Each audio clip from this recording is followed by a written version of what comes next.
I had an audition today. Oh yeah, for what? How'd that go? They had me try out for, I would call them racist number one and racist number two. How do you feel about it? Someone's got to take the bullet, man. Someone's got to portray the racist.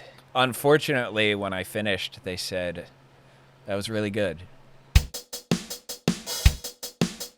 This is not lit the way I wanted it to be lit. Just to make sure I'm getting it right, we're going to talk about controversial casting choices. Maybe that's the title. That's the rough draft. We can name it something else. I have, yes, controversial casting choices. Also, whether I also kind of want to talk a little bit about casting in general, because sometimes I think the substance of a movie is squandered in favor of its cast. Like, a lot of people were let down by the movie Passengers, but they loved Chris Pratt and they loved J-Law. So they go and they see it and they saw it and they came out and they were like, well. This is the thing. Before I start the review, you know what's crazy about that film? I actually enjoyed it. I gave it like a 6. It was. I okay. didn't hear it was bad. I heard it was just like disappointing. I didn't see it, so I don't know. It was disappointing, honestly. Like, basically, you're in the perspective of him. He wakes J-Law up, so she thinks that it was an accident until he gets near the third this act. is that one that everybody where it had this huge controversy because everyone was like, "Yo, he's actually not a hero. He's like slick a villain because he's like no consent. Like, he just straight up woke her up because he was alone. Yeah. He's like, "You're a pretty hot girl. What if we banged?" Oh, he woke her up? I thought she woke up. Yeah. I didn't know he woke her up. Gotcha. And that's the thing that's, and honestly, that was a huge drama. It's an interesting story. Like, the idea of that story was like, whoa. But I said this. I was like, now check this. The movie would have been even better if they did this. Uh-oh. The movie starts out with both of them waking up. But you don't realize they're at different time periods when they woke up. So they're like doing their things, and then they meet each other. And then you get the plot twist, he woke her up. But because the whole time you already know, it just kind of like took away from the experience because you know it was going to eventually happen. But I remember when I see what you mean. Like, if you kind of wait to reveal that he did something. Yeah, and then watch him be like, he's like crazy. Like, you think like this is like a romantic film, and then the last 30 minutes is like him trying to kill her. Not even that he's crazy. It could just be he's selfish. Well, I mean, yeah. I mean, no, he was. I forget how it ends. I think they freaking fall in love or something. Like, something typical for audience. Sorry, I just had to say that because I was very passionate about that film. Like, dang, this would have been so much better if they just didn't tell us he woke her up. Do they have sex in the movie? Oh, guaranteed. It's space, bro. Space makes people horny. What a beta cuck. He lost out on the Sigma grind set when he didn't retain. No cap. Oh, man, if only he knew the power of retaining your seed. God, Gen Zs. No, sorry. Is it Yo, beta? That's the new generation? Retaining your seed is a wild line. Retaining that seed, baby. Okay.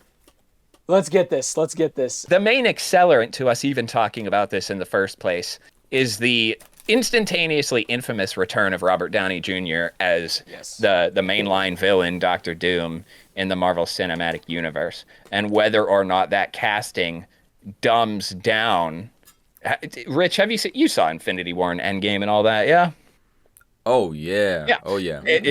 Whether just making sure that I'm not spoiling anything. Just whether or not his return, the actor's return, even though it's a different character, dumbs down the death of his character in the MCU already. No.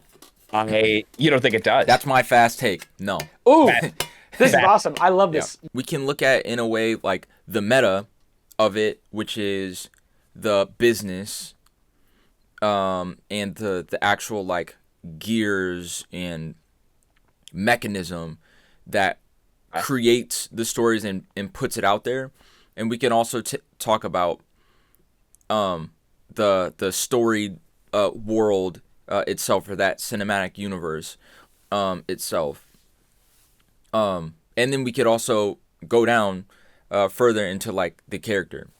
I think that from a meta perspective, it obviously makes sense we've been in the decade of IP. Like, it's all about IP. And Marvel has really cashed in on all of the IP that it's acquired through its purchases throughout the years.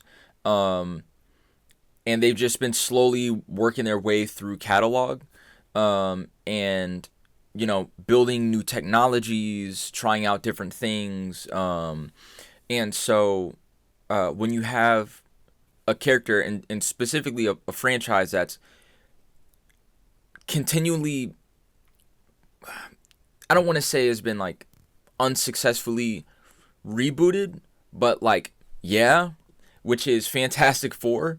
And so it makes sense for them to be like, okay, we got done with that whole Avengers. I can't remember what they call it, but that whole little arc and with all those characters and that kind of stuff, right? From a business perspective, someone that that works, a formula that that works as far as the way in which you tell a story. And then also, that people have been waiting for a successful Fantastic Four. People had hoped that with that last thing, whatever that was, with Michael B. Jordan and friends, when it came out, people were, let's see what's gonna happen. Then it was terrible, and I think that kind of just tossed all that out the window for a while. And I feel like what they did with Doctor Strange and the Multiverse of Madness was they kind of did a little bit of testing. Now, obviously, there's probably a bunch of comic book lore as far as like what some of that was based off of, the Illuminati, and all that. I don't know. But what I will say is, from a meta perspective, I could see them using that to like test. How do people feel? How do people feel seeing Professor X again? How do people feel seeing a what's his name? The head of the Fantastic Four. Reed Richards. Reed Richards, an alternate version. Yeah, Reed Richards. John Krasinski. Thank you. Yeah, he looked great. Exactly. And as soon as people saw that, they were like, "That's right. That's it. That's all we've been like. That's literally it." And I feel like that told them everything they need to know, because when that movie came out, what were some of the main things people were talking about, especially as far as cameos are concerned? It was him, right? Like, of course, seeing Professor X was crazy. Yeah. But really, it was seeing John as Reeves that everyone went crazy on the internet. And I feel like that told them, okay, people still care about Fantastic Four. They still care about seeing these characters. We think we know the direction of that character and that world. So I think they've been working on that behind the scenes, and I feel like they use that movie to kind of test a couple of things out. And I feel like that told them. Now, so there's that, and I think that's fine. I hope though that they understand now, however, that their approach has to be different because they dominated for a decade. After that amount of time, like, something has to change. People are already starting to burn out, right? People are starting to talk about superhero movies, comic book movies, specifically as these Disney movies, and being little, oh yeah, they just have the same formula, blah blah blah. Like, yeah, it's good, but you know what I'm saying? Which wasn't how it felt earlier on. They felt really special, really unique, and so I think that's a thing that they'll really have to workshop and deal with. Now, as far as the cinematic universe in dealing with that, I feel like it's beautiful because it provides a lot of opportunities for new takes of like other people that are out and about in the universe, that we have not had opportunities to highlight. I'm really interested in what a Galactus is. Yeah. Or a Silver Surfer is, right? Like, I'm curious to see what even is that. I'm curious to see what other heroes and villains that aren't yet mainstream villains that comic book heads have been waiting to see on screen, but no one's making them yet, right? And I feel like them revealing Doom, of like, think of like all the characters in the world. Doom is the one that you're making the huge step out on, not anything or anyone else. It's Doom. I think is very specific, and I think that from the cinematic universe standpoint, I think it'll provide a lot of characters opportunities to be seen and to be explored, and a lot of their storylines to be explored. And then as far as from the character perspective, I feel like Doom is Doom. And I think that we'll see Doom. I don't think we'll see Tony Stark. I think that I have faith that RDJ will do service to the character of Doom and not just do Iron Man in a green cloak. I do like the character of Kang, so there is a part of me that is a little sad because I think there was a lot they could have done. Like, imagine Doctor Doom showing up. I mean, they might be able to do this if they get Jonathan Majors' permission. Literally, Kang's just walking around.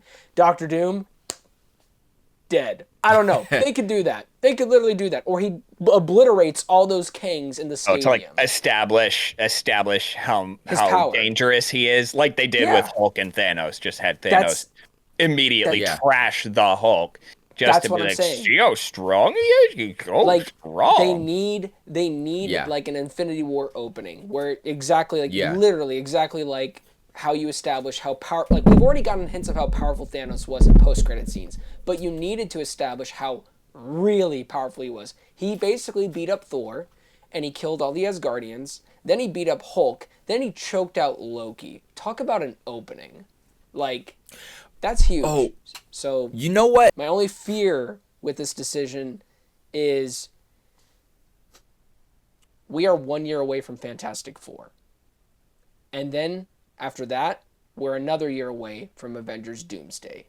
That's 2 years they have to establish a character with probably just one project. At least that's what my guess is. There could be other MCU projects he's implemented. I don't see how he could be implemented in Captain America Brave New World, honestly. I just don't. It feels like that just needs to be a Captain America, like Sam Wilson needs his own I forgot Captain about America that too. movie. Yeah, like, it looks good. I'm actually pumped. The trailer was I'm pretty really solid. hopeful for that movie because Same here. I think Winter Soldier was one of the MCU's best. Still and best. this has got a lot of those feels. This has got a lot of those like ground level internetworking, almost like small scale but big scale at the same time. I think they said when they made it they were like old school spy film. That's this movie. And it worked really. And not only did that movie work really well in its own context, I don't know if you guys ever watched Agents of S.H.I.E.L.D. I'm one of the 17 people that did. Yes. That movie, I really enjoyed that show. That movie flipped that show on its head in like the best of ways. That movie affected the way that show plays out more than any of the other MCU movies did. And it kind of, I felt like that actually put the show at the place where it was like at its best. All of the story arcs concerning when S.H.I.E.L.D. got flipped inside out were really good. Really, really good. I feel like, and I don't mean bad by this, I feel because we're nerds and we can talk about movies forever, but we are in the weeds a little bit. I think when it comes to the RDJ casting, immediately it tells you just the very fact that he is playing this villain tells me that he's not from the like main timeline universe where all the characters we've been following reside. He's he is either Doctor Doom or a version of Iron Man that went ideologically sideways. Oh yeah. But because RDJ is even playing him in the first place, we know that there's going to be multiverse travel shenanigans. And my biggest concern is that that is such a huge Pandora's box to open that there's going to be a lot of really easy solutions to the conflict that will just go unaddressed. Like, Yeah. if all of a sudden multiversal travel opens up, they can bring in, if it opens up in the wrong kind of way, they can bring in RDJ, then will play Iron Man again because there's an infinite multiverse full of Robert Downey Jr. Iron Mans who are still alive. I guess I'm the only one who's kind of cautious about this. I'm an advocate for new faces, personally. That's why when I look at movies like La La Land, which Joseph loves, Joseph, if all I got to do is say the name of the movie, La La Land, and Joseph is gooning. That movie, I think, would have benefited from new faces because the movie is about going to Hollywood and following your dreams and making it big. The problem is it stars two people who did make it big, and it almost would have served the movie better in its messaging to have it be a couple of fresh faces. And not often do I come out of a movie with that opinion, but considering the message and themes of that movie, I'm kind of like, yeah, new faces would have made sense for that movie. Have you seen La La Land, Rich? I saw the first like minute and a half. Okay. Yeah. Like Yeah. I not I that respect it, yeah, but it's not mine. not that You don't do Gosling or Stone musicals? did a bad job. Gosling and Stone did a great job. I almost feel like the movie's casting collided with the movie's message. And I feel like in a different way, that's kind of what's happening here. There was a real sense of beautiful finality to the way that RDJ went out in this. And I think opening up the multiverse opens up a world where you can almost make you can do anything, and I don't know. I feel like making it feel earned is a lot of really hard work. Well, you got to remember too that this was the same conversation when it came to the time travel thing, because like literally I don't think this is the same conversation. I don't think this is the same. I love you so much, my brother. But no, that is it not the is. same It is conversation. because I feel like we've had this same conversation when it came to No, I don't think we doing did. like time travel That doesn't sound stuff. like something I would do. Well, I mean, that's like, fine. in Endgame, but are I you feel talking like about it's Endgame? yeah, Like, because if you really think about it, because it's like the logic behind it is kind of stupid. If people really think about it. well, But we and forget that's the about it thing because it's cool. it's cool and it's a comic book movie. Like at the end of the Yeah. day, so it's like I feel like there are certain things that have like when you go into it that there's a certain level already of a suspension of disbelief. Yeah. And so it's like it's like if we're talking again about the meta of having the same human being actor play two characters, that's like one thing, but then talking about the actual cinematic universe itself as a thing, I feel like is another. I feel like, and I understand as far as like the slippery slope of having open time or having opening up to multiverses and that kind of thing. Yeah. But we had Doctor Strange Multiverse of Madness. We had literally Ant-Man going into the quantum realm. He's in a whole other time. We in the I didn't Avengers, see it. they literally went to their own time, but it wasn't their time. So even if they kind of mess things up, it was a different kind of time. So it's like, you know what I'm saying? Like already we've we've dealt with the multiverse without dealing with the multiverse. So it's like, that's why for me, I'm like I understand the apprehension. Well, However, I think on the point of, they're like movies, so they're gonna be Right. things that stretch the bounds See, but of imagination. But then secondly, I feel like these people have already written they've written these same concepts, but in such a way that we don't even see it as the same concept. But time Which travel then gives me faith in it being done, because I feel like they already have mapped out what it is they're trying to do. Similar to what they did with the whole Infinity Saga, I feel like they're doing the same thing. They tried to do it, but we know what happened with Jonathan and that whole situation. So now they got to basically start from scratch. Yep. But they play the long game with this stuff, because you're talking about a lot of money. Back to the meta, we're talking about like billions of dollars. Really, is what we're talking about. Oh, when make you no look at it. mistake. If they offered me as much money as Robert's getting for this, I'd have done it.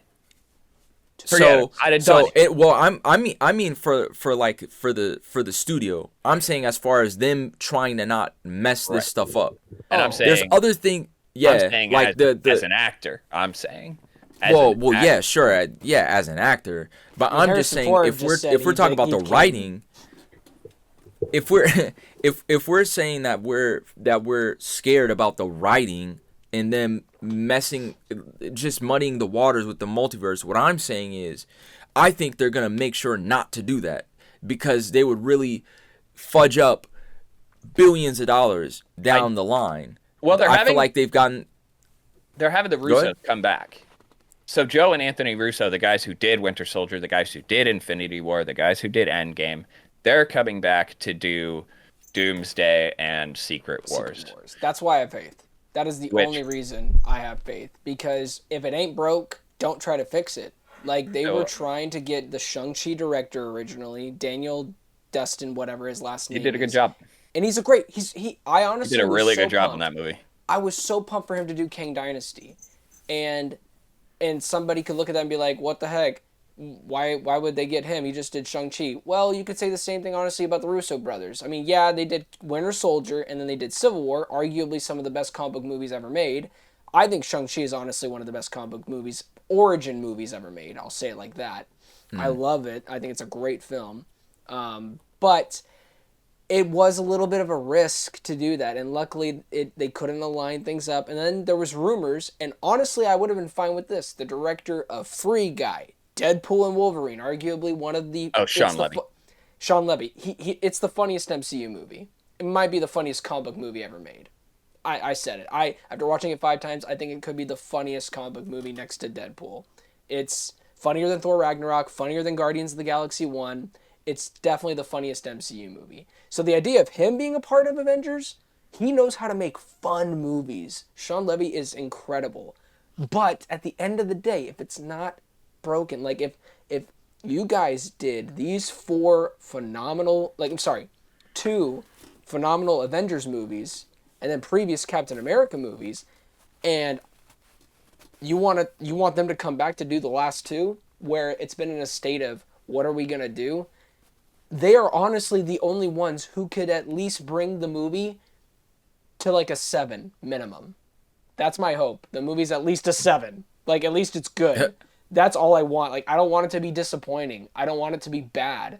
I have hope that it'll at least be good. I know that's probably high expectations, but it's like the Russo brothers are honestly the only ones in my mind that could shepherd this casting decision and make it have weight and make it feel earned. Because I get the sentiment, and I am skeptical about this move because of this. Because I said it earlier, you have 2 years. You have 2 years to bring us Doomsday. That is like that. And there has been no build-up. There has been no freaking build-up to Doomsday. Unless they find a way in the writing and these next projects to make it look like Kang was always going to lead to Doom. when you have great writers and it's actually believable, it doesn't matter about our worries and our theories and our fears. If it's good, it's good, and we don't give a frick. We're like, take our money. So that's my hope. I almost kind of wish though, and this I feel like the reason this casting is so hard to talk about is because we're dealing with a form of storytelling where now everybody is anything. There's a world where Iron Man and Doctor Strange are lovers. There's a world where the Hulk and Black Widow are married with children. There's like infinite universes, infinite worlds. And I just don't want it to be like a magic key that could solve everything that everybody ignores for no good reason. I'm really hoping the Russos find a way to address it really well. I think the casting, like I said, I'm an advocate for new faces. His face being on it immediately says this is a different universe, which tells me that he's somehow going to transition universes. He has to in order to interact with the characters that are in the now established MCU. So if he's going to be universe hopping and stuff like that, it means we could see, you know, we could see more Fox and Sony characters again. We could see like stuff like that. Have you seen Deadpool Wolverine yet, Rich? I won't say anything about it if you haven't. I haven't, but you can say whatever you want to say about probably it. I've seen quite a few things online. The less jokes you know, the better they land. It's kind of one of those things. Oh boy, don't be a Rich. It's fun. It is really fun. I bet you and your wife would have a great time watching it. Oh my god, it's so good. Please go see it. I saw it with my mother, and we loved it. I talked to people from church who took their kids, and they loved it. I was like, you guys went to... Don't take your kids to that movie, man. I was like, oh my god. Their kids were like 10 and 12 maybe. Oh, no, not a kid's movie. That's nuts. Not at all a kid's movie. My nephews are like 11, 9, and 3, and I wouldn't take any of them to that. As much fun as it is. But I mean, it's not unreasonable to speculate Deadpool ending up in these movies as well in Secret Wars, because I'm assuming that Secret Wars more than Doomsday will probably have a lot of multiverse hopping. And even talking about with Doctor Strange and the Multiverse of Madness, I don't recall them being able to control which universe they went to. I don't recall there being like an easy button for them. It was quite the process for them to get from because we did talk about that. Because this is what I'm saying. Because you brought up this exact same point when we did talk about Doctor Strange. Because the girl in it, America Chavez. Yeah, she's a one of a kind. Yeah, America. Yeah, and but they were training her at Karmatage, at the end of the movie. And when we talked about it, you were saying the same thing about how you feel like it opens a door for basically them to have like a get out of jail free card. She's the get out of jail free card for the good guys. Yeah, but the fact of the matter is, there are many things that could be that, but it doesn't mean that it will be. So like, you can have it's like the same thing like with a script. So I can write a character. I can write a character in a million different ways. Of course. Mm-hmm. Yeah, like, of course. Without a doubt. You were talking about the opening with Thanos earlier, and like the amount of like threat. Like Doom probably should have a great threat. Like imagine him coming in. Like he needs to have a power play to show how much power he has, of course. But another thing is emotional play. Like he needs to do both at the same time, I think. And one way you could achieve that is imagine this version of Tony killing our Pepper. That would be a bummer. But that's the thing. Like then the kid's an orphan. Messed up. That's why I go back to it. There's a lot that they have to do, guys. That's my only reason why I don't want to say negative feeling, but I'm just cautious. Right. Like how you said, Tim. Like you're cautious about it. That's my only caution is you guys have a limited time for us to buy this pivot that they're clearly doing as a business. But at the same time, if you're bringing back the Russos and you're bringing back a guy who just won an Academy Award, and it's not just because he like, oh look, it's cool, he has the statue. No, he deserved it. Yeah, he did a good job. Like there's a reason why like presence has a huge part to play with this decision, because it does. Like I don't think there's been a bigger pop off at Comic-Con than that moment. But the opinion is divided. The opinion, no, that's the thing. And I will admit more that. opinions are in the no than the yes on this. It's honestly, it's 50-50. Either people are like, this is desperate, or they're down for it. I'm not saying even the side that's positive is like, woo, yay, the MCU is back, baby. Like, I'm not even saying that. Yeah. I'm saying I'm cautious too, but I think, like, I just want to go over these reasons real quick. I wrote them all down because that's how passionate I'm about this. Oh boy. So, number one, iconic presence. It's Robert Downey Jr. Like, the moment he came on stage, even if people did not agree with it, they were like, oh, which goes into my next point, subverting expectations. That is not what people thought was going to happen. People thought Doctor Doom. And there was even theories a week before this happened that, like, Robert Downey Jr. could play an alternate Tony Stark that's Doctor Doom. And people are like, I don't know how I feel about that. Like, I love it, but I also hate it. That's how I felt about it, too. And then a week later, it happened. And I'm like, oh my God, this was real? I thought this was like a subreddit, like, nerd theory thing. No, somebody in Hollywood leaked the information. It was real. And it definitely subverted. And I think it's either going to be a great decision or a terrible one. Obviously, we all have our theories. Another thing is the acting range. I already mentioned earlier, he has an Oscar. That does something. That actually adds more to what he could probably do for this character. Like, we already know he's Tony. He's been great as Tony. But now he's had 5 years to get away from the MCU. He's even flexed his muscle in a Christopher Nolan movie. I'm excited to see him back. Like, that's just his range has honestly just probably gotten up. That's what happens with time. When you're flexing your muscles and you're looking at something and you are spending your time in it, you have gotten better.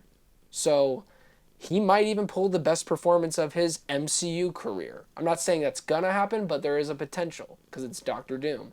And that's the other point.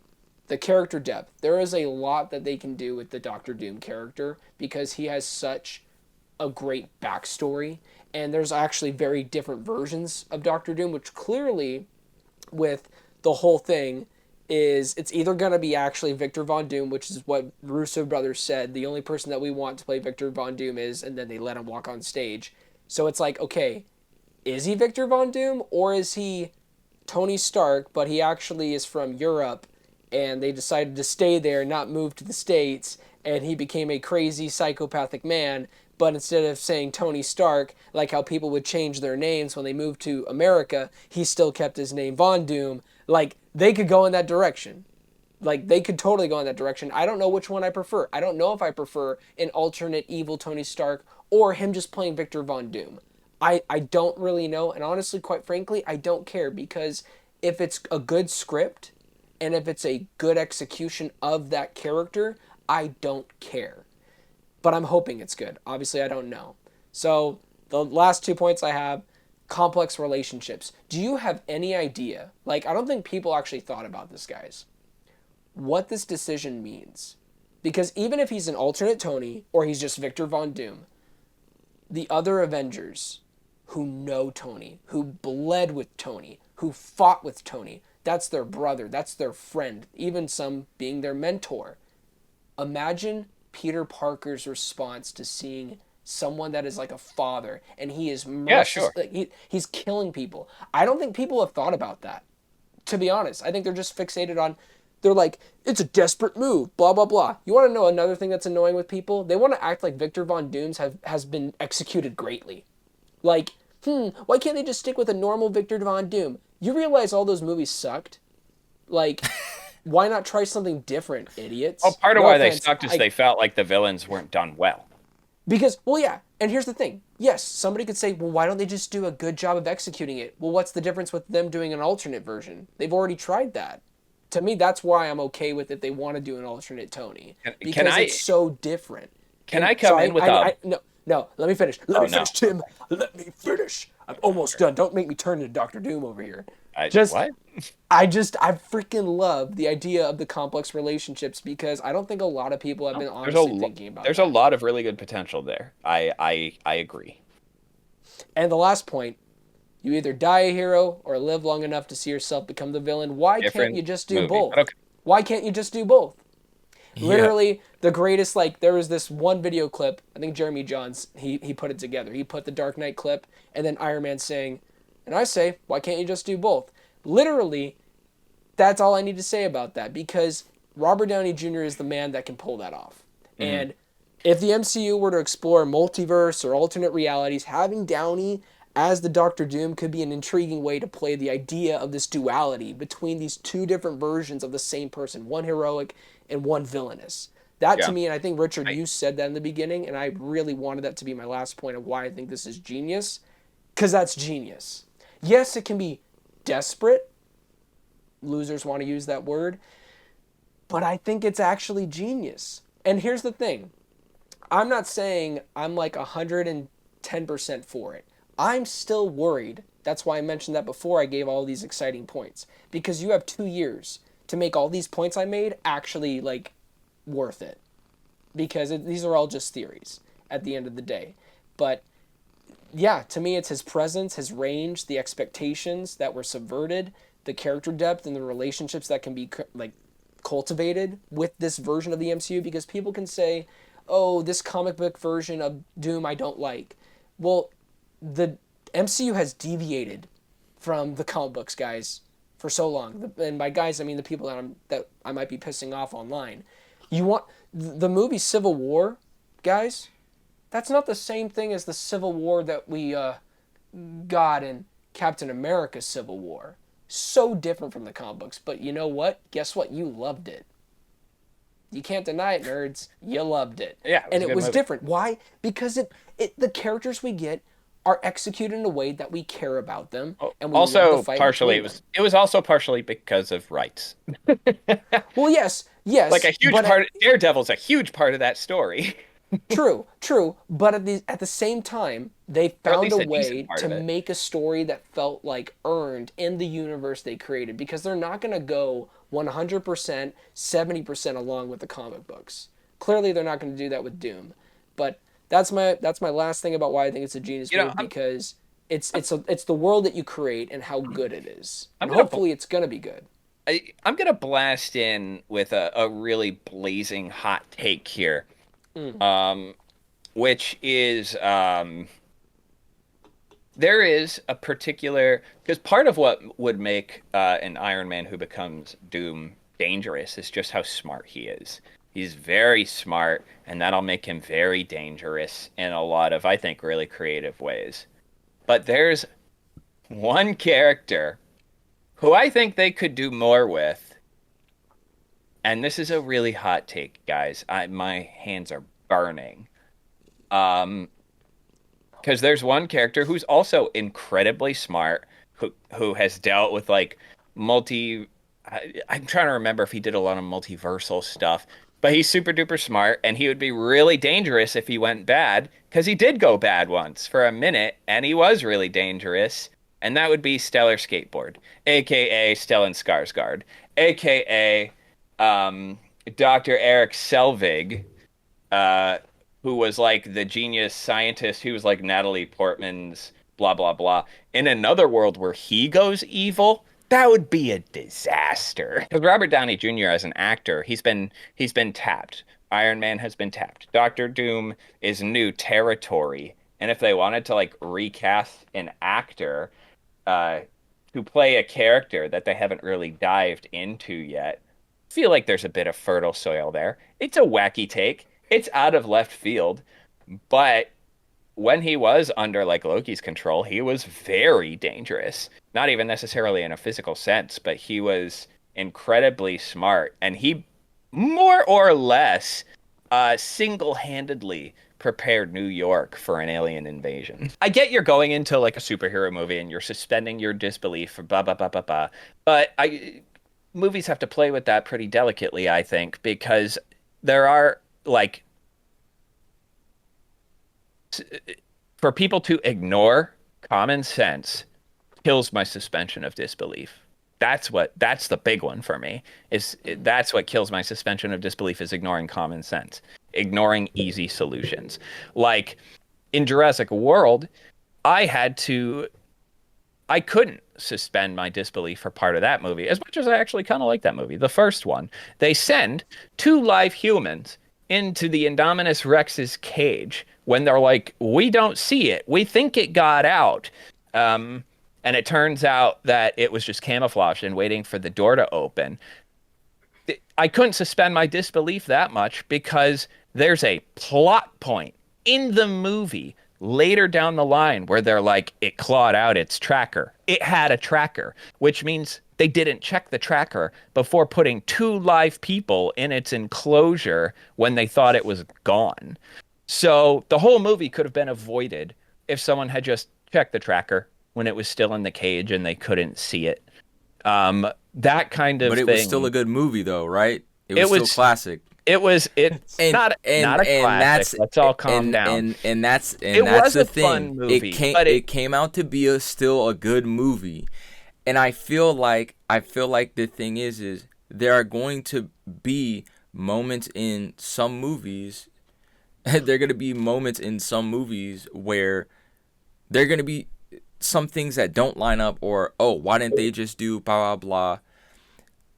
The hope is that never happens. But in a lot of movies, it does happen. Because we're people. And even if we want to talk about that, sometimes people do dumb things.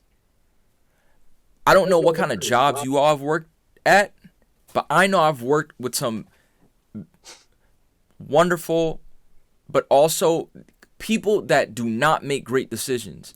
I've worked with a lot of customers that do not make great decisions.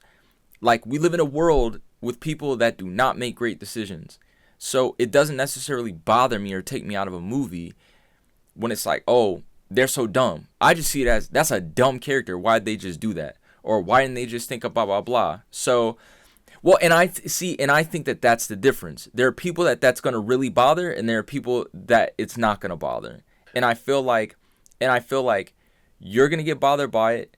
I'm not going to get bothered by it. I don't know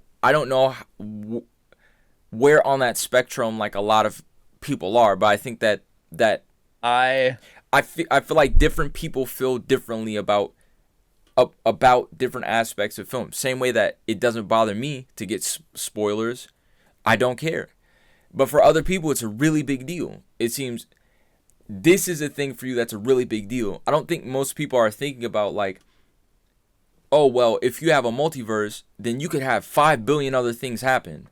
Like, because we're occupied with the main timeline. Everything else is kind of auxiliary, right? Well, like, everything else is like supplemental at best. You know what I mean? So it's like, I feel like that's why I see it very much like the time hopping thing, as well as, especially because of the way that they treat it. They treat each time as if it is its own timeline.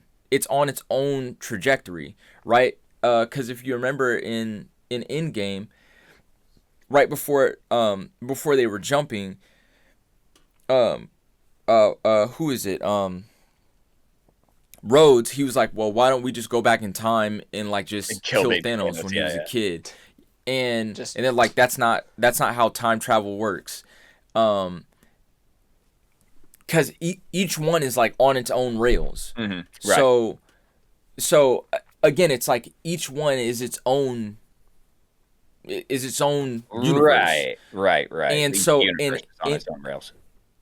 Yeah, so it's like, that's why I'm like, I mean, even in their time travel, like, we're dealing with multiverses. So it doesn't necessarily bother me because we're still following one main timeline. And even when they had, it's about the story and if it's good and if you feel the character's journey. That's where I'm with both of you guys, because I'm one of those people that I do kind of turn my brain off to certain things, but when it is like, this is just glaring and it's so obvious, that does pull me. And I think there are a lot of people who are in both parties on what you guys are saying, because at the end of the day, though, to bring this to a point where it's like, if it's a good narrative, though. The only like master key that currently exists is the kiddo from Doctor Strange 2. This time it's personal. So I mean, in some way, she's got to be either. I feel like the options are she's really important or she's dead. The stakes are far too big for them to just be like, oh, we need to keep her away from all this. It's not safe. Yeah. Like, yeah, no duh, it's not safe. It's not safe for anybody. I mean, if it's between keeping the kids safe and keeping every child in every universe safe, yeah, I'm sorry, but the kid's got to fight. As an actor, I'm in.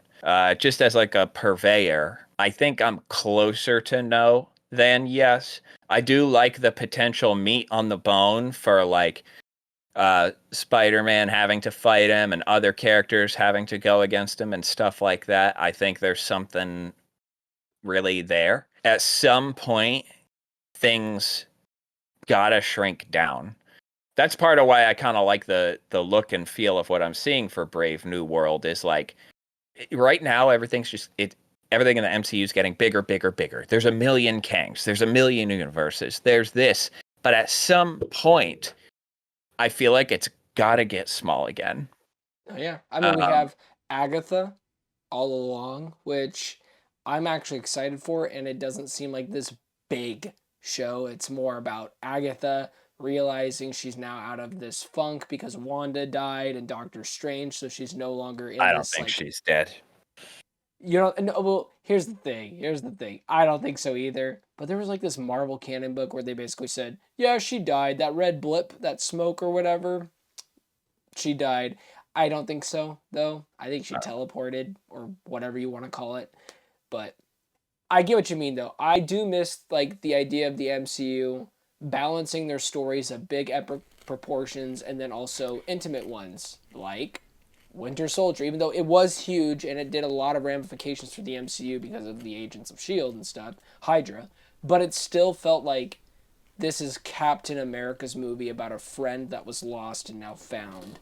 I agree with what you're saying. I really hope Captain America kind of brings us back to that. You can be big but also small, and it doesn't have to feel like we have to have all these timelines and variants and blah blah blah. Like, I'm honestly excited for this saga to end.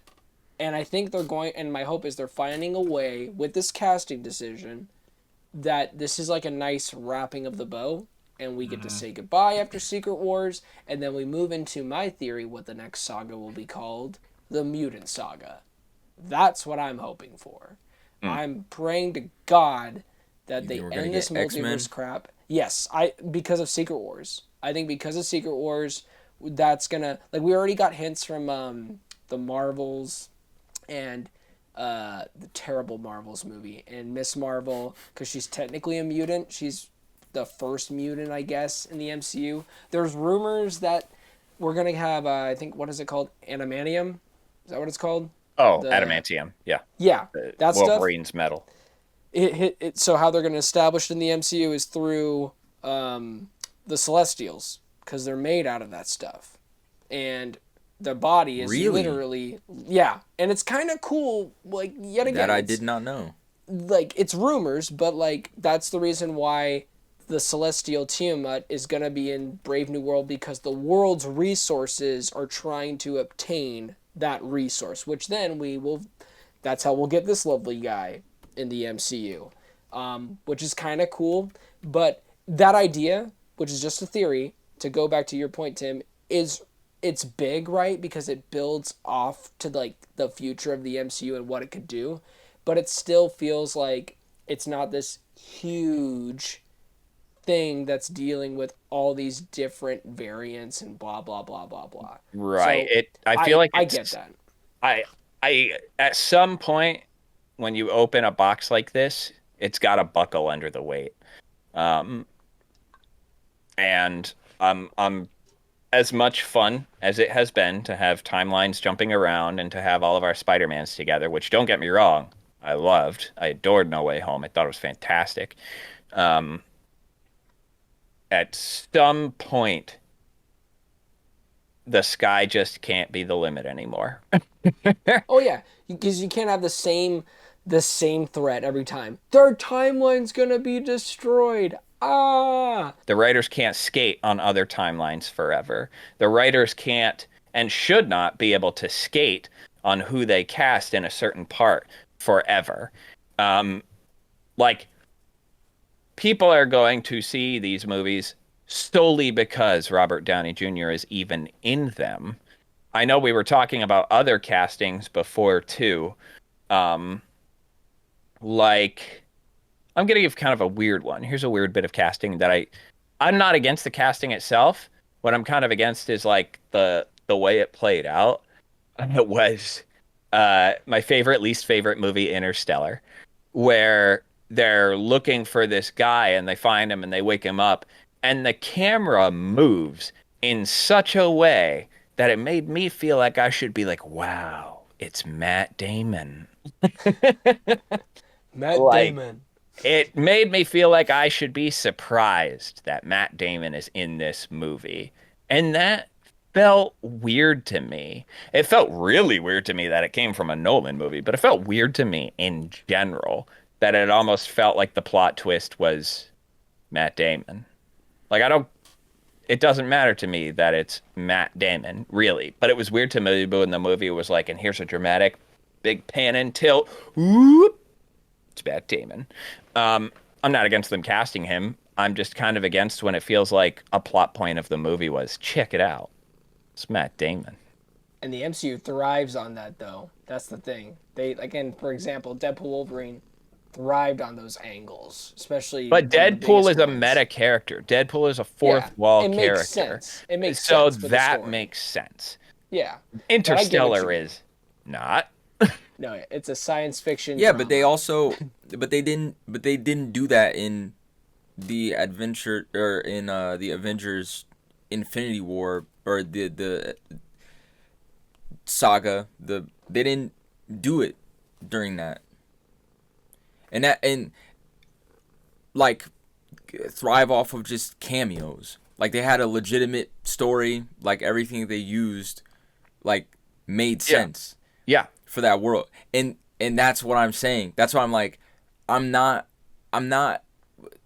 going in with the expectation of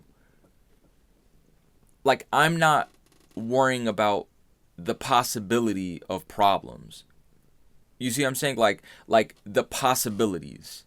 Mm-hmm. Not necessarily like, oh well, they've done it really terribly before, they've just continued to spam it and it's been terrible, and so I feel like it's gonna be terrible.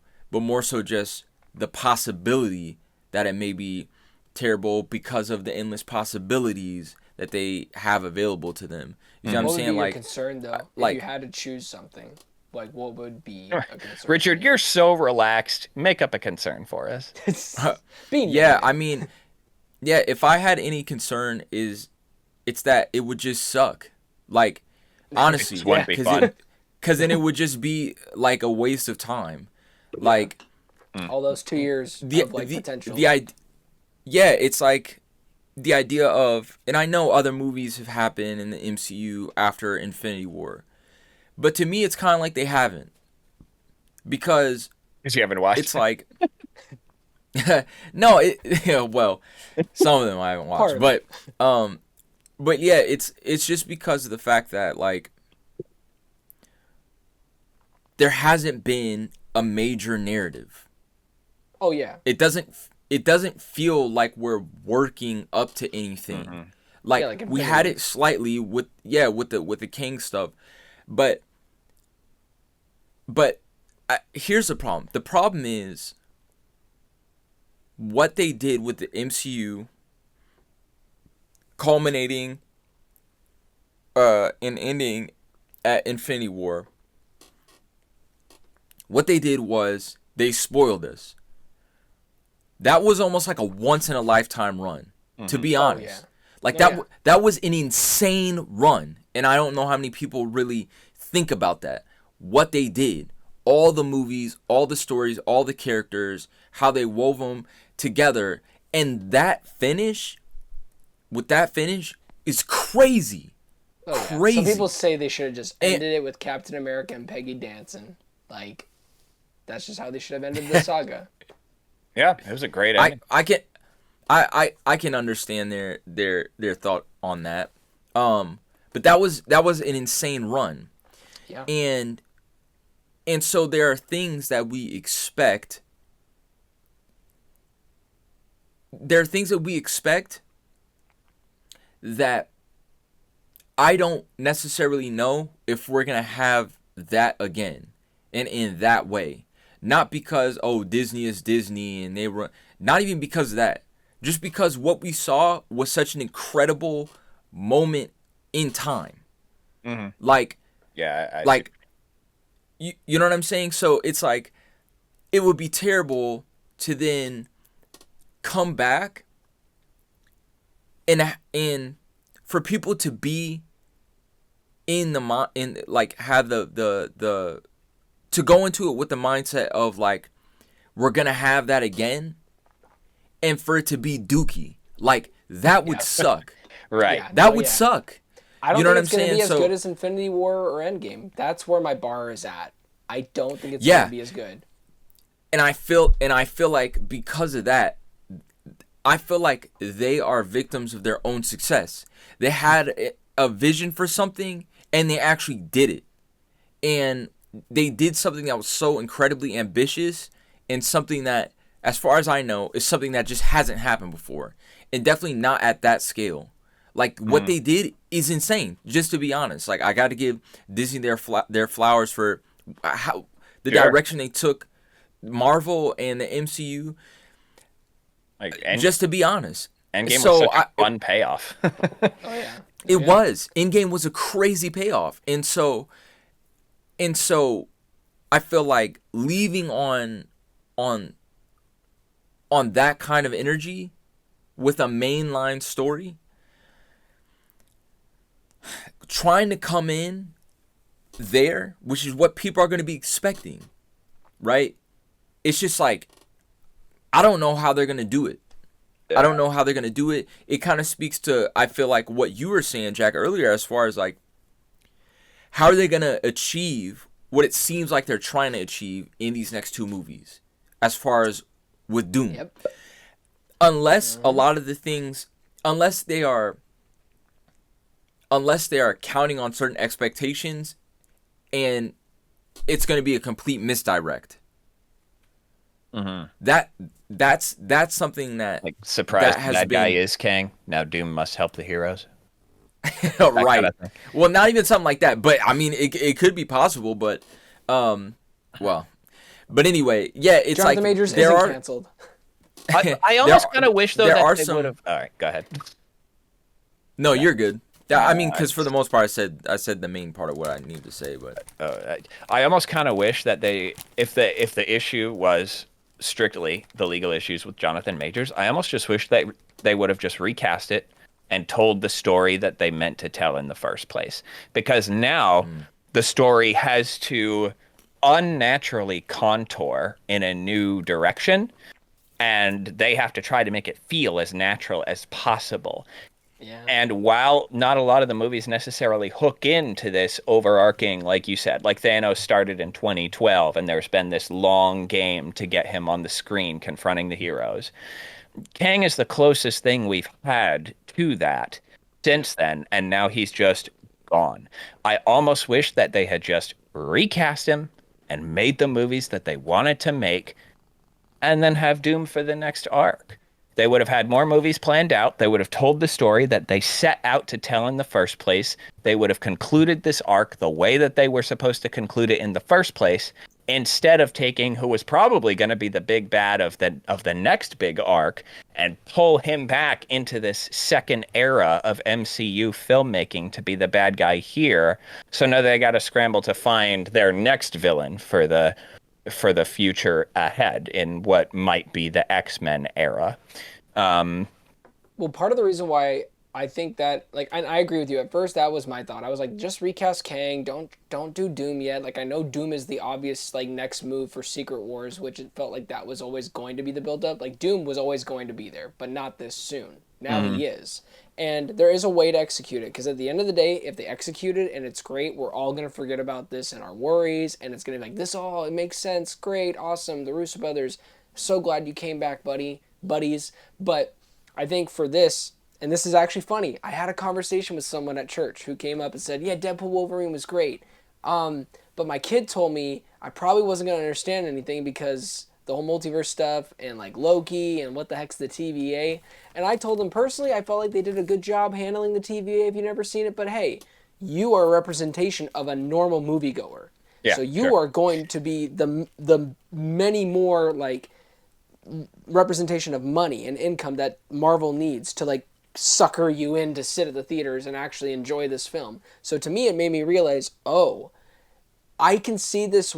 I can see why they deviated and they turned this to a Robert Downey Jr. move, because that same person who probably has still no idea that Robert Downey Jr. is coming back. It's not like they go to like movies.com or go to look up Comic-Con stuff. The moment that they see him show up in Fantastic Four, people are going to go like, whoa, what's he doing here? That's what's going to happen to the normal movie-going audience. Or people are going to hate it. And they're like, why are they bringing him back? They're ruining his legacy. But it's going to perk up interest, because I get what you're saying, because I would have preferred Kang. But at the end of the day, people aren't watching the Disney Plus shows, even though I think some are amazing. And Loki did a great job ending on a beautiful character and giving us an idea of, honestly, they could have just killed Kang because of the TVA, because their mission is now killing all the Kang variants. That is literally their mission. Yep. They could just end it like that. That's why I'm like, they actually are in a position, and it sucks to say this for Jonathan Majors, where they could easily just end it with one line in a Marvel movie. Be like, yeah, Kang died. Yeah, it's going to be underwhelming for some people, but there is a way. Did Kang get nerfed in Loki? He was pretty damn powerful. He was, but this is the way they go about it. It's basically saying the TVA has the ability, right, to prune people, right? Right. So their overall mission has been pruning bad variants or timelines that are corrupt. Now their new mission is they want the multiverse to thrive, and they've realized the issue has been Kang. So now their new mission is to destroy all Kang variants and make sure he will never come back in charge to dictate his own, ways of dictating. So that is a narrative I can buy, and it will still suck because clearly that was not, like, that's not how he's supposed to end, but they can pivot that way to make it that ending. And for the people who don't even, and I say that again, the normal movie-going audience, that person I talked to, I think represents a lot of the people that will go to the movie and not even really feel the impact of Kang because they didn't even really know who Kang was. You want to know how normal people saw Kang? And not even a whole lot of people saw it in theaters, because that's how mainly people are watching MCU content, is Ant-Man 3, and that sucked. It was cheeks. It was buns. I didn't see it. And it was bad. It was bad. And I love Jonathan Majors. He did a great job. Don't get me wrong. But he got beat up by Ant-Man and the Wasp. And that's supposed to be the new Thanos? People are going to be like, Dude. Oh, that was just a villain of the week. Dude, and this goes to part of my thing with them being able to axe Kang. Which I don't want. Bro, I don't want that. I'm just saying. It's like, who cared about this guy? Like, if I'm talking about just, I'm like as a regular person, who cares about him? Yeah. Who knows about him? Who cares about him? He's some random dude for all intents and purposes. And here we have these basically little side mission movies. Ant-Man, let's be honest. Ant-Man, we have these other little things. What are people looking for? The Avengers. That's what mainline everybody is looking for. If their kids say, oh, let's go see The Avengers. Now, from The Avengers, see, like I said, they suffered from their own success. They start off with Iron Man. Then we go all the way to the Avengers, right? Now I feel like they're at a position where they have to work backward. They almost have to work backward. You have to start off with the Avengers, get people on board with all these characters, then you break them off. Because without a mainline baddie and a mainline story, people don't know how important what they are watching is, right? Yeah. Yeah. We know a Thor, we know a Captain America, we know a Iron Man, we know a Hulk, kinda. That's someone we still have not had, and I don't feel like we'll ever get an actual Hulk movie. Like, it just won't happen, unfortunately. So. But everyone else, we had one. Well, at that point we didn't have Hawkeye, but I mean, who was asking, really? But it was like for the most part we had, for all of the major players, like the leaders of the team, like we had those, right? But now that, like, for all intents and purposes, that's dead and gone, and we're dealing with like these new people, we need to put them in a situation where all these people are just badass. They're all badass, and they're all badass at the same time. And they're going against the same baddie. And then you can go send them off on their own little things, and we learn about them, and they're all more badass, like, individually, and going through their own struggles and this kind of stuff. And then coming back together, all back together, when the next bad thing happens, or when things escalate at the end of each of their movies, or whatever else. I feel like that's the way that they kind of have to go, because it was like, again, like, Ant-Man, cool. I could skip all his movies and feel like I missed nothing in the main timeline. I will say Ant-Man Like, 1 was great, but I get what you're saying. The other two... I'm not saying that they were necessarily bad movies. What I'm saying is, if I'm talking about like a main, like a main timeline or whatever, I'm like, okay. Yeah. You know what I'm saying? If I'm thinking like the regular, yeah, exactly. You know what I'm saying? Like with Kang, I feel like they could have built him up to be that character, but I feel like now they actually have an opportunity to, you know what? Here's what I'm gonna say, and then I'm gonna get off of this. It's 2 a.m. for you, so I hope you're gonna go to bed here soon. Oh yeah, it is almost 2. The thing is this. I feel like, not that I wish anything bad on Jonathan Majors or whatever. So, you know, please take what I say as not that. But I feel like Kang not working out might have actually been the best thing for this next phase, or whatever you want to call it, in the MCU. Because I feel like the way that they were going about it might not have been the most effective. And I say this because it's just like what you said, Jack. Like, you're having this dude who is like the threat to all of existence get beat up by Ant-Man. What are we saying? What are we talking about? Like, he is the imminent. Like, what are we even saying? And he's beat up in an Ant-Man movie that a bunch of people probably didn't even watch, and that a bunch of people that did watch it didn't even like. It's like, what are we talking about? But now we have an opportunity. We have an opportunity to have large films that people are able to latch onto and to all converge onto, and have a new direction, a new phase, new bad guy, new like heroes. It's not a new right? phase. But for all Is this intents and phase purposes, 5? it is. You're talking about Look, Robert Downey, right? I'm talking about, I don't care what anybody's saying. What I'm saying is, to me, it's a new phase. Because if we're talking about, look, people can say whatever they want. That's where I'm at. People can say, they can call it whatever they want. We're Literally not a new phase.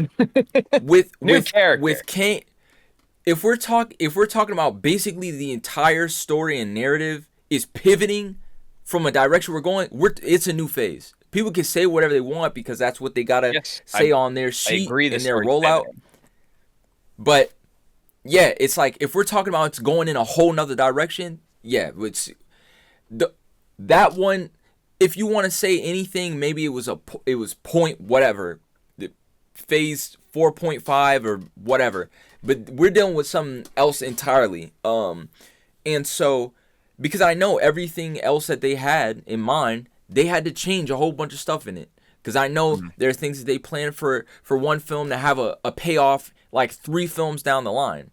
So they've changed basically everything. So for me, this kind of reset in a way, I felt like is the best thing for them. Because I feel like this kind of sprinkling Kang here and there, and then we'll show him to be the baddie, isn't going to work this time around, especially with the way that they were doing it. The way that they did with Thanos was great, because you started hearing more about him as things got crazier. People got more powerful. The Avengers was really locking in, right? And that kind of stuff. Like, just so we had that.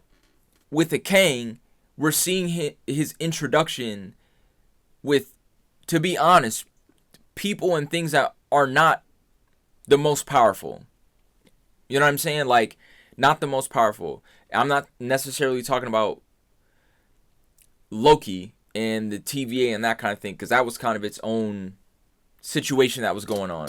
If we're talking about stuff that in general, that the general population saw and was engaged in and with, and that kind of stuff, that's what I'm talking about. I'm talking about on that level. I almost wish they didn't announce it at all. I feel like in some ways, I feel like Marvel has shot themselves in the foot with announcing their movies in general. Like, I can see that. And I know you got to like stir up marketing or this or that or the other. But like, they announced there was going to be before Chadwick passed away, R.I.P. Before he passed away, they announced Black Panther 2. Before Infinity War even came out. So when Infinity War happens and he goes away, you're like, no, they're coming back. Like, it almost kind of kills some of the tension. Like, and Endgame had so many great fun moments, especially in a packed theater. I just saw it with like me and Trista, and it wasn't like a super duper packed theater, but we had our own moments, man. We were loving it. But can you imagine, you know how, I think I've told this to you before, Joseph. I don't remember if I told you this before, but you know how at the end of Captain America 1, it says like Captain America will return at the end of the credits. At the end of Endgame, that was a huge missed opportunity when all those characters to come back, to be able to be like Black Panther will return, War Machine will return, this person will return, like Thor will return, blah, blah, blah. It was a huge moment for kind of like that too, because everyone knows he stayed through the end credits. You just do. And having that be the way that you announce your upcoming wave of movies could have been another like really big fun moment for them. It's not a big on stage hoop-de-la that I know it kind of feels like they like to do a lot. But if they hadn't announced a chunk of the next wave of their movies, Infinity War's tension may have remained a little bit more intact for some people. Any issues I have with that movie don't have to do with anything outside of the movie itself. But in terms of marketing, I think they're a little bit too trigger happy with their announcements. I almost wonder if it would have been a better payoff if they didn't announce RDJ at all, and it could have been kind of a shock to the audience to learn of a Tony Stark who's out there, who gets corrupted enough to become Doom. Also, at the same time, that would have been crazy. Does this mean that there is no Doom in the MCU already? Like, because in this world, Iron Man becomes Doom. Well, does that mean that Victor became Iron Man? You know what I mean? Like, if that Tony Stark became Doom, does that mean there is no Iron Man, or does that mean someone else became Iron Man? How cool would it have been at the end of Endgame to have like, this person will return, cut. This person will return, fade. This person, and the audience is just like, what? Like, pumping their fists every time it comes up that this character they love is going to come back. Scarlet Witch will return. Doctor Strange will return. How much fun would it have been? Instead of just being like, before Infinity War came out, they're like, Doctor Strange 2 is announced. Black Panther 2 is announced. And all these, Guardians 3 is announced. All these characters who faded away in the blip, there's the stakes have kind of come down. And we went into Endgame knowing they will bring them back. The question was just how. And the question never had the opportunity to be what now? Because we know what now. They come back. And we're just left with how. So it almost kind of like the tone at the beginning of Endgame is very, very dreary. It's very melancholy. Even in a visual sense, foggy scenery, rainy streets, a real downtrodden world. But we knew it was going to come back because what we're dealing with right now, like where you and I, Joseph, you brought up like Heath Ledger and the Joker and how people were saying like, oh, the guy from A Knight's Tale, the pretty boy, the guy who looks like he belongs in a boy band, he's not going to be a good Joker. And then the first trailer came out and everybody changed their mind because he was terrifying. And now it's regarded as one of the like most solid 10 out of 10 home run performances of all time, period. Which I largely agree with. I think he did a phenomenal job. R.I.P. The issue wasn't, does this casting play with the story? The issue was this casting a good idea at all? What we're looking at specifically with the MCU is the notion of bringing back the foundational character, the North Star character of this franchise, essentially back as what seems like a twisted version of himself to play the villain. And does it rob the story? Does it enhance the story? Does it change the story? Because more often than not, it's pretty uncommon for casting to affect the story itself. But it's kind of built into the DNA of this because we're talking about things like time travel and multiverse travel and things like that. So in this way, the casting is kind of in a unique position compared to other films or other franchises because the casting in and of itself is capable of telling you something about the story, which is not common. My big hope, I hope they do the X-Men stuff well, because I think, especially after recently going through X-Men 97 on Disney Plus, free plug, in the theology, or I guess I should say ideologies, of Charles Xavier and Magnus, aka Magneto, is extremely compelling because neither one of them is particularly wrong. And putting that into the MCU, like it has the potential to be like the Sokovia Accords on steroids, kind of on a global scale.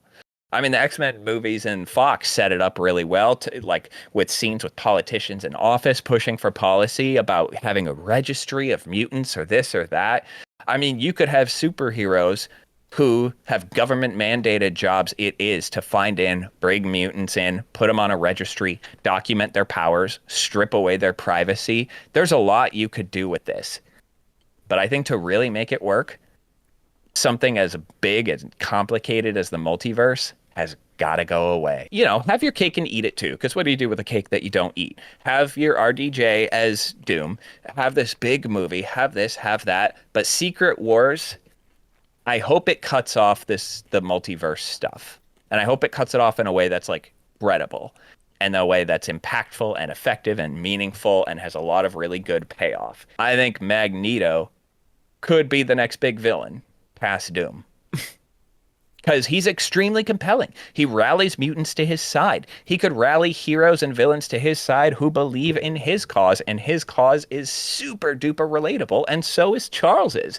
Where Charles is saying, hey, we have gifts, let's harness them for altruism. That's the word I'm looking for altruistic purposes. You also have someone like Magneto who believes that eventually, there's anomalies here and there, but eventually humanity at large will give in to the exact kind of predictable behavior you think it would give in to. And it usually does. that's part of why when I was like watching X-Men 97, I was like, damn, this character, I must need to read more comics or something because this character is goated.